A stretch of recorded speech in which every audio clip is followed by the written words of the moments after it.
우리 정부가 지금까지 해왔던 여러 가지 정책들 중에서 굉장히 중요한 것 중에 하나가 대한민국의 미래 비전을 어떻게 만들어 나갈 것인가.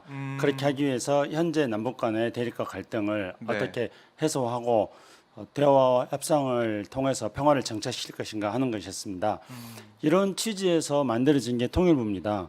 그래서 그렇죠. 1969년도에 69년. 예, 박정희 정부 시절에 네. 국토통일원이라는 이름으로 만들어졌습니다. 음. 그러면서 통일부의 기능이 네. 점차 발전해 온 겁니다. 아하. 원래 69년도에 국토통일원 이름으로 만들어질 때는 네. 그때 국토통일원의 정부 조직법상의 임무나 기능은 통일 문제에 대해서 일종의 정책 연구를 좀 해라. 그래서 통일을 어떻게 할지 연구해라 정책을. 그렇죠. 정책 연구 그리고 네. 통일 방안도 만들고 그리고 통일 방안. 통일에 대한 미래 상례에 대해서도 연구를 해보고 네. 이런 이제 연구 기능에서부터 출발했습니다.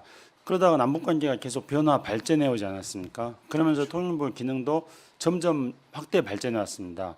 우선 69년도에 만들어졌는데 72년도에 남북 7.4 공동성명을 하지 않았습니까? 그리고 네. 적십자회담을 했습니다. 그러면서 이제 그 이후에 그러면은 남북 회담도 해야겠다. 그 전에 이제 중앙정보부가 하고 있던 회담 기능을 네. 물론 이제 중앙정보부는 그 이후에 뭐 안기부, 국정원 이렇게 변해왔습니다만은 네. 그 안기부나 국정원이나 이런 기관들은 이제 물밑에서 비밀리에 접촉하는 것들을 해왔고 공식적인 회담은 통일부가 담당을 했습니다. 네. 그리고 또 남북 대화를 계속 하다 보니까 이 민간 차원에서 통일에 참여하는 남북 간의 교류 협력에 참여하는 그런 민간 차원에. 그렇죠. 네. 그래서 이 민간 차원에서 남북 교류 협력을 하는 것들을 지원하고 담당하는 부서로서 또 교류 협력의 기능이 통일부에 또 추가가 된 겁니다. 점점 발전을 해왔군요. 그렇죠. 규모를 키워왔어요. 예. 그리고 이제 북한이 90년대 중반 이후에 네. 뭐 10년 이상 계속 그 자연재해를 겪습니다. 북한 동포들 중에서 굶주려서 뭐 아산 그런 우리 동포들도 많이 있었습니다. 네. 그래서 이거는 우리가 같은 동포인데 어떻게 이것을 그냥 방관하고 있을 수만 있겠습니까? 인도적 지원을 하게 된다. 그렇죠. 예. 그래서 이제 우리 정부에서 북한에 대한 인도적 지원을 합니다. 그리고 우리 국민들이 또 적극적으로 참여하고요. 그래서 그러면 그런 인도적 지원을 담당하는 기능도 또 통일부에 추가된 겁니다. 그렇게 해가지고 통일부가 그런 여러 가지 남북 회담부터 북한에 대한 어떤 그 정책 네. 그리고 남북 교류 협력 그리고 인도적 지원 이런 업무들을 담당해왔습니다. 그러다가 또 북한 인권 문제가 생기니까 네. 이 북한하고 대화하고 협상해야 되는 통일부에서 북한 인권 문제를 담당하는 게 맞느냐 이런 의견도 있었습니다만은 그러나 통일부에 또 북한 인권을 담당하는 네. 그런 또 부서도 신설하게 됐습니다. 이렇게 통일부의 기능이 점차 발전해 온 겁니다. 그러니까 통일부가 북한 지원부다 이렇게 말하는 거는 네. 그동안에 박정희 정부 때부터 1969년도에 국토통일원이 만들어져 가지고 대한민국 역대 정부가 남북관계에 대해서 고민하고 남북관계 현실과 국제정세 현실을 반영하면서 네. 통일부의 기능들을 발전해 온 것을 그걸 완전히 깡그리 그냥 제로 베이스에서 이제 검토한다는 네, 건가요? 그런 겁니다. 그리고 북한 지원 뭐 부서다 네. 이렇게 말하는 것도 심각한 왜곡인 거죠. 아하. 앞에 말씀드렸듯이 통일부의 기능은 북한 지원에 있는 것들이 아니라 그런 여러 가지 우리가 통일을 준비하기 위해서 필요한 여러 가지 기능들을 담당해왔던 것입니다. 그러니까 지금 북한과의 관계가 좋지 않잖아요. 네. 긴장감이 높아지고 있는 상황에서 지금 여론도 어떻게 보면은 네. 북한과 대치 국면으로 가는 게 지금 상황에서 맞는 게 아니야 이런 생각도 하게 될 텐데 네. 그래서 그런 여론을 윤 대통령이 생각을 해서 통일부의 역할도 좀 달라져야 된다. 네. 그러니까 이런 인식이 있는 것 같아요. 보수 진영에서는 퍼주기 하는 거 아니냐. 네. 퍼주기해서 그걸로 뭐 핵도 만들고 그렇게 해왔다는 거고 네. 그 뭐 오래된 비판이었죠. 햇볕 정책부터 네. 해가지고 다 계속 퍼져왔다라는 얘기를 했는데 그런 연장선에서 이제 아예 이제 통일부의 역할 자체를 위상 자체를 달라지게 한다 이렇게까지 나아가고 있는데 네. 어떻게 봐야 될까요? 그러면은 그 윤석열 대통령께서 말씀하신 것처럼 네. 헌법과 법에 기반해야 됩니다. 근데 헌법에서는 헌법 전문에 우리 국민들에게 평화통일의 사명을 부여하고 있습니다. 네. 그리고 정부 조직법에 따르면은 통일부는 앞에 말씀드렸던 그런 역대 정부의 정책 방향에 따라서 통일부의 기능이 발전해 온 것을 현재 정부 조직법에서는 통일부가 해야 될 임무로 규정을 하고 있습니다. 그러면은 지금 윤석열 대통령께서 만약에 통일부를 완전히 바꿔버리겠다. 그래서 네. 지금 현재 통일부 차관으로 지금 임명된 분이 최근에 기사를 보니까 통일부는 북한 인권 문제하고 그리고 탈북자 문제를 하겠다. 이렇게 이야기하고 있습니다. 그러니까 이거는 정부 조직법에 맞지도 않는 것입니다. 물론 북한 인권 문제와 네. 탈북자 문제도 통일부의 많은 업무 중에 하나로 다뤄져야 되겠죠. 그거를 하지 말라는 이야기는 아닙니다. 그리고 지난 정부에서 그것들을 다 해왔습니다. 네. 그러니까 우리가 대북 정책, 통일 정책을 추진하는 데 있어서는 어느 한 가지만 할 수 없습니다.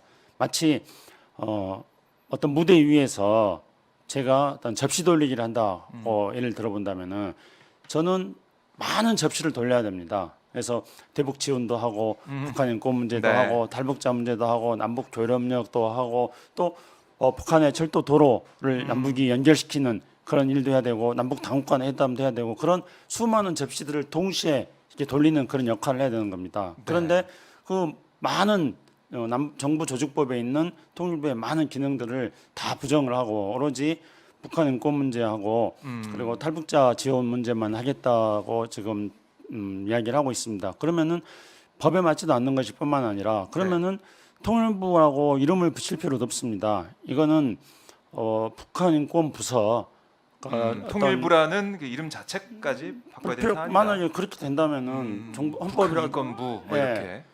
그렇게 어떤 특정한 어떤 정부 부처에 네. 한 그 국 정도의 역할로 축소시키겠다. 뭐 이렇게 말하는 것이기 때문에 이거는 헌법 정신과 법에 맞지도 않는 거다. 이렇게 말씀드릴 수 있겠고요. 네. 그리고 북한 그 지원부다 그러는데 실제로 그 우리가 이제 동서독 관계들을 많이 이야기해 봅니다. 그러면은 과거에 네. 동서독 관계 70년대 초반에 동서독 정상회담을 한 이후에 동서독이 한 20년 가까이 교류 협력을 통해 가지고 결국은 통일이 됐습니다. 네. 그러면 동서독의 통일 과정 속에서 여러 가지 요인이 있을 수 있겠습니다. 뭐 국제 정세도 있을 수 있겠고 여러 가지 있을 수 있겠지만은 그 중에 굉장히 중요한 거로 손꼽는 거는 서독 정부의 지속적이고 일관된 정권이 바뀌더라도 지속적으로 일관된 동독 정책이었습니다. 네. 동독을 향한 정책이었던 것이었죠. 그거는 동서독 간의 교류를 촉진시키고 심지어 서독 정부는 언론도 개방을 합니다. 그리고 또 더 나아가서 동독에 대한 지속적인 지원을 합니다. 그런 것들을 바탕을 두고 동서독 통일이 된 겁니다. 네. 서독 정부가 정권이 바뀌더라도 어느 정부가 동독에 대해서 지원을 할 때 그거를 가지고 뭐 파죽이라든가 뭐 이렇게 비난하지 않았습니다. 그러나 우리가 김대중 정부 때하고 노무현 정부 때 북한에 대해서 앞서 말씀드린 것처럼 그런 인도적 지원들을 많이 했습니다. 네. 근데 그때 우리가 했던 인도적 지원의 어떤 액수를 비교해 본다면은 동서독에 비해서 터무니없이 적은 액수입니다.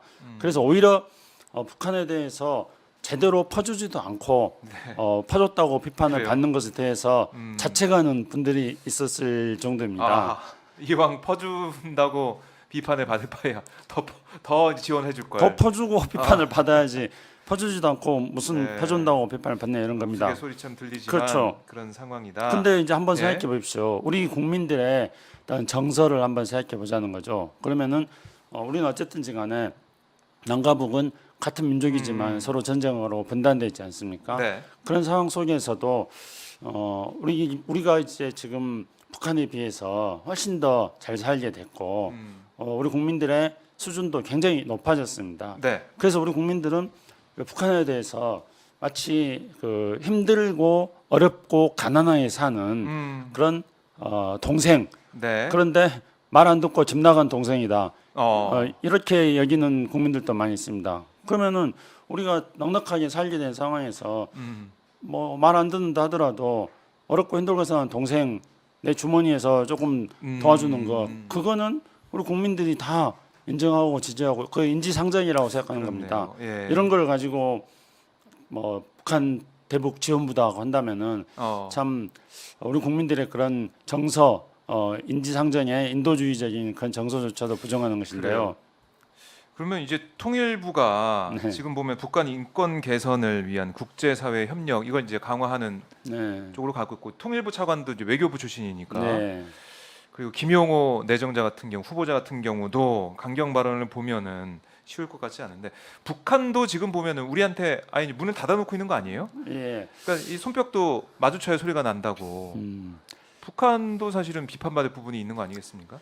당연하죠. 그래서 네. 이제 우리가 지금 남북 관계가 이렇게 굉장히 냉랭하고 냉랭하죠. 예, 이런 긴장감이 상황에서 예, 우리가 어떻게 하면은 이 남북 관계를 풀 것인가 하는 것에 대한 전략을 잘 짜야 된다는 겁니다. 네. 우리가 전략을 잘 짜야 될 때 첫째는 당연히 지금 현재 여러 가지 정세를 고려해 볼 때 우리의 그 튼튼한 안보에 기초한다는 거 이게 첫째가 되는 것입니다. 네. 그리고 튼튼한 안보에 기초해 가지고 그 다음에 우리의 어떤 대한민국의 미래 비전인 남북 관계를 통일 문제를 어떻게 버리지 않고 대화의 여지들을 어떻게 기회가 될 때마다 살려나갈 것인가 네. 하는 것들에 대한 정책을 추구해야 되는 것입니다. 아하. 그리고 북한이 하는 행위에 대해서는 또 북한이 잘못하고 있는 부분에 대해서는 분명하게 지적을 해야 되는 것이죠. 그러니까 지금 같은 경우에 북한은 이제 전혀 대화에 나올 생각을 하고 있지 않습니다. 그러면은 우리가 북한이 대화에 나오고 있지 않는 그리고 오로지 군사력 능력만 강화시켜 나가고 있는 것에 대해서 네. 이런 거는 그동안에 남북한이 합의했던 여러 가지 합의 정세에도 맞지 않고 민족의 미래에도 맞지 않고 그리고 북한의 현실적인 처지에도 맞지 않는다는 입장을 가지고 북한에 대해서 따끔하게 비판할 걸 비판하고 그러나 또 그런 북한이 대화에 나올 수 있도록 우리 입장에서는 이런 것들을 보통 이제 당군과 채찍 전략이라고 하지 않습니까? 예.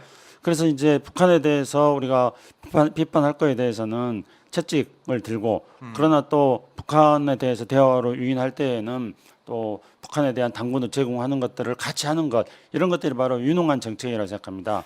근데 그 정책을 추진한 이제 통일부가 네, 그동안 보여왔던 모습과 다른 역할로 가기 때문에 이제 북한이 볼 때도 이게 인권 문제만 제기한다고 네. 하니까 그럼 북한 입장에서는 좀 껄끄러운 부분이고 네, 뭐 내정 간섭에 이렇게 비판하고 있는 그런 부분이기 때문에 그럼 앞으로 계속 평행선을 달릴 가능성이 있다 이렇게 볼 수밖에 없나요? 그렇죠. 그러니까 예전에 그 레이건 대통령과가 했던 유명한 말이 있는데요. 네. 그러니까 채찍은 등 뒤에 두고 그리고 이제 당근은 앞에 이렇게 아. 내밀고 이렇게 이야기를 했는데 당근만 우리는 좀 지금 보여줘야겠네요. 우리는 먼저. 근데 당근은 버리고 채찍을 보여주고 있다. 앞에다 지금 내밀고 있는 겁니다. 이런 상황에서 네. 당연히 북한은 그렇지 않아도 지금 2019년도에 하노이 회담이 결렬된 이후에 네. 북한은 모든 것을 또 코로나 상황도 있었습니다. 그렇기 때문에 모두 다 문을 닫고 있었죠. 그랬죠. 그런 상황에서 우리 정부가 북한에 대해서 뭐 대화를 이끌어낼 수 있는 그런 어떤 조치를 취하지 않고 북한에 대해서 그냥 압박하는 이런 정책만 취한다면은 북한의 입장에서는 기존에 문 닫았던 거 뭐 남한하고 대화해봐야 실익도 없고 그러니까 남한하고는 계속 문 닫고 그리고 주변 국가들하고 좀 더 대화를 늘려 나가겠다. 예. 뭐 이런 방식으로 북한이 생각할 수도 있습니다. 그래요. 그래서 이번에 보니까 현정은 현대그룹 회장이 이제 방북 신청했는데 불허가 됐고 그러면 여기서 글쎄요 이제 정부 입장에서는 계속 이제 비핵화 먼저 선비핵화 그 얘기를 하고 있는 거 아니겠습니까? 네. 예전에 이명박 정부 시절 비핵개방 3천처럼 담대한 네. 구상 그거 네. 내놓고 북한의 호응을 좀 바라고 있는 상황인데 북한이 지금 지난해 뭐 올해 지켜보면 호응할 생각이 없어 보이기 때문에 오히려 이제 북중러 한미일 신냉전 쪽으로 가는 게 아니냐 이런 우려가 나오고 있어서 돌파구가 뭐가 돼야 될지 저는 이게 상당히 궁금하거든요. 네. 돌파구는 있을 것이냐 이것도 궁금하고. 현재 당장의 돌파구 눈에 보이지 않습니다. 보이지 않는군요. 그 지금 현재 북한이 남한과의 관계에서 완전히 문을 닫고 있기 때문에 네. 지금 당장은 어떤 돌파구는 보이지 않습니다. 하지만 북한이 지금 현재 우리 정부에 대해서 계속 비판을 하고 있다 하더라도 네. 그 동안에 어떤 북한이 그렇게 비판했던 거는 몇 가지 이유가 있어 보입니다. 우선 첫 번째로는 어차피 코로나 국면이기 때문에 어차피 교류가 안 된다. 네, 교류가 안 되는 상황에서 코로나 상황에서 북한 내부에 집안 단속하는 게 우선순위일 수 네. 있습니다. 그래서 북한이 그동안에 3년간 문을 꽁꽁 닫고 있었던 거였죠. 그다음에 두 번째로는 이제 북한의 이 김정은 체제의 특징 중에 하나가 네. 북한이 물론 역대 정부가 다 그랬습니다만은 재략갱생을 이야기하고 있습니다. 특히 이제 하노이가 좌절된 이후에 북한은 정말로 뭐 속되게 말해서 이 세상에 믿을 놈 없다. 그러니까 예. 우리 미쳐 옛날에 있는 건가요, 이제? 계속? 그렇죠. 아니 우리 옛날에 무슨 이야기 같은 것들 전래동화 같은 것도 그런 건 네. 많이 나오지 않습니까? 어떤 굉장히 부자가 자식들에게 유언을 남길 때 하는 이야기가 항상 이 세상에 믿을 놈 없으니까 너희들끼리 똘똘 뭉쳐라 그러지 않습니까? 예. 그런 거 비슷하게 이 세상에 믿을 놈 없으니까 오로지 믿을 거는 북한 스스로의 힘이다. 그러니까 남한한테 뭐 손 내밀지 말고 재력갱생해라. 이렇게 지금 계속 북한의 김정은 위원장은 내부적으로 이제 다그치고 있는 상황입니다. 네. 그런 상황이기 때문에 지난 몇 년간 남북 간의 대화가 되게 어려운 상황이었습니다. 그런데 이제 코로나도 북한이 이제 대체적으로 이제 종식되어지는 걸로 보여집니다. 북한도 그렇더라고요. 이제. 예. 예. 그러니까 최근에 이제 언론 보도 보면은 마스크. 그렇죠. 네, 이제 벗고. 노마스크 네. 북한도 그런 모습들이 지금 보도되지 않습니까? 그리고 9월 달에 있는 항저우 아시안 게임에 북한 선수단이 참가를 합니다. 그러면 이제 이거는 북한이 몇 년 만에 국제사회에 나오는 거거든요. 그렇네요. 그러면 이제 그동안에 앞에 말씀드렸던 북한이 문을 닫았던 요인들이 조금씩 이제 없어지기 시작한 겁니다. 그러면 이럴 때 제가 거듭해서 말씀드립니다만은 네. 우리는 튼튼한 안보라든가 이런 것들을 항상 기반을 해야 되지만 뭐 지금 이제 우리 박종훈 기자님께서 어떻게 해야 될지 뭐 답이 안 보인다 그렇게 네네. 했는데 이제 이런 지금 변화된 조짐이 좀 나타나고 있지 않습니까? 그러면은 조금이라도 틈이 생긴다면은 그 틈을 벌려 가지고 우리가 어떤 대화의 문을 열어야 되는 것이죠. 네. 대화의 문을 열 수 있는 기회가 생길 것이다. 다가오고 있다. 하기 나름이다. 하기 나름이다. 예.